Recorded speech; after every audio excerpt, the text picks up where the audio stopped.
पाप मोचनी एकादशी व्रत कथा। इसके पाठ से मिलेगी सभी पापों से मुक्ति।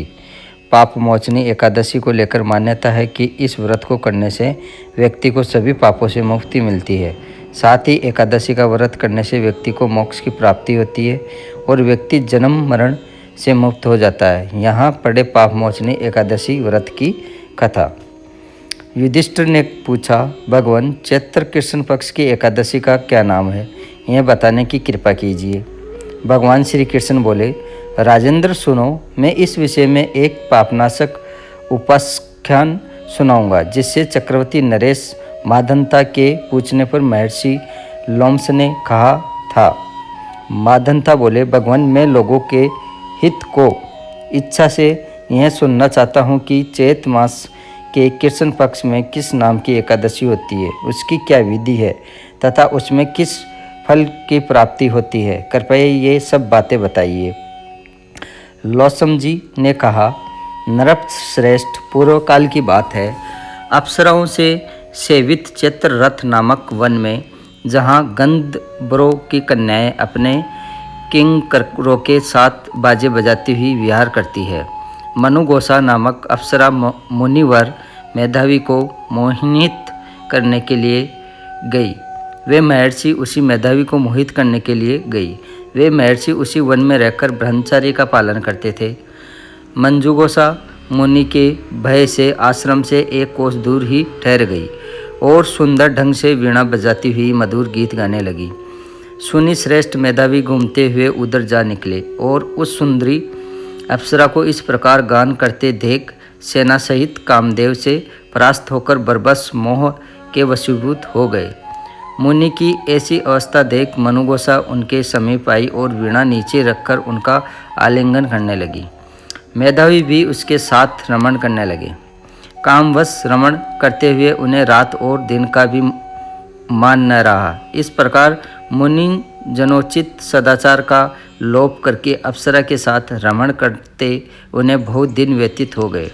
मनुगोसा देवलोक में जाने को तैयार हुई। जाते समय उसने मुनि श्रेष्ठ मेधावी से कहा, ब्राह्मण अब मुझे अपने देश जाने की आज्ञा दीजिए। मेधावी बोली, देवी जब तक सवेरे की संध्या न हो जाए तब तक मेरे ही पास ठहरो। अप्सरा ने कहा, विप्रवर अब तक न जाने कितनी संध्या चली गई, मुझ पर कृपा करके बीते हुए समय का विचार तो कीजिए। लोमस जी कहते हैं, राजन, अप्सरा की बात सुनकर मेधावी के नेत्र आश्चर्य से चकित हो उठे। उस समय उन्होंने बीते हुए समय का हिसाब लगाया तो मालूम हुआ कि उसके साथ रहते 57 वर्ष हो गए। उसे अपनी तपस्या का विनाश करने वाली जानकर मुनि को उस पर बड़ा क्रोध हुआ। उन्होंने शाप देते हुए कहा, पापिनी तू पिशाची हो जा।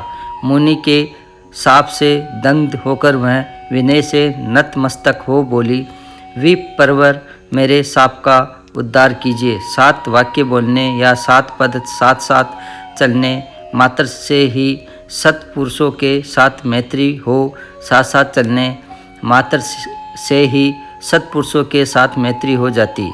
ब्राह्मण, मैंने तो आपके साथ अनेक वर्ष व्यतीत किए हैं, अतः स्वामिनी मुझ पर कृपा कीजिए। मुनि बोले, भद्रे मेरी बात सुनो, यह शाप से उद्धार करने वाली है, क्या करूं? तुमने मेरी बहुत बड़ी तपस्या नष्ट कर डाली है।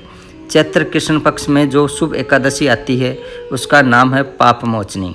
वह सब पापों का क्षय करने वाली है। सुंदरी, उसी का व्रत करने पर तुम्हारी पिशाचता दूर होगी। ऐसा कहकर मेधावी अपने पिता मुनिवर च्यवन के आश्रम पर गए। उन्हें आया देख च्यवन ने पूछा, बेटा यह क्या किया? तुमने तो अपने पुण्य का नाश कर डाला। मेधावी बोले, पिताजी मैंने अप्सरा के साथ रमण करने का पातक किया है, कोई ऐसा प्रायश्चित बताइए जिससे पाप का नाश हो जाए। च्यवन ने कहा, बेटा चैत्र कृष्ण पक्ष में जो पाप मोचनी एकादशी होती है उसका व्रत करने पर पाप राशि का विनाश हो जाएगा। पिता का यह कथन सुनकर मेधावी ने उस व्रत का अनुष्ठान किया। इससे उनका पाप नष्ट हो गया और वे पुण्य तपस्या से परिपूर्ण हो गए। इसी प्रकार मनु यौवा ने भी इस उत्तम व्रत का पालन किया। पाप मोचनी का व्रत पूर्वक लोक में जिससे पाप व्रत है उनका सारा पाप नष्ट हो जाता है। इसको पढ़ने और सुनने से शस्त्र गोदान का फल मिलता है। ब्रह्मा हत्या, सुरवण की चोरी, सूरापान और गुरुपली गमन करने वाले महापातकी भी इस व्रत के करने से पाप मुक्त हो जाते हैं। यह व्रत बहुत पुण्यमय है। हरे कृष्णा। कथा संपूर्ण होती है।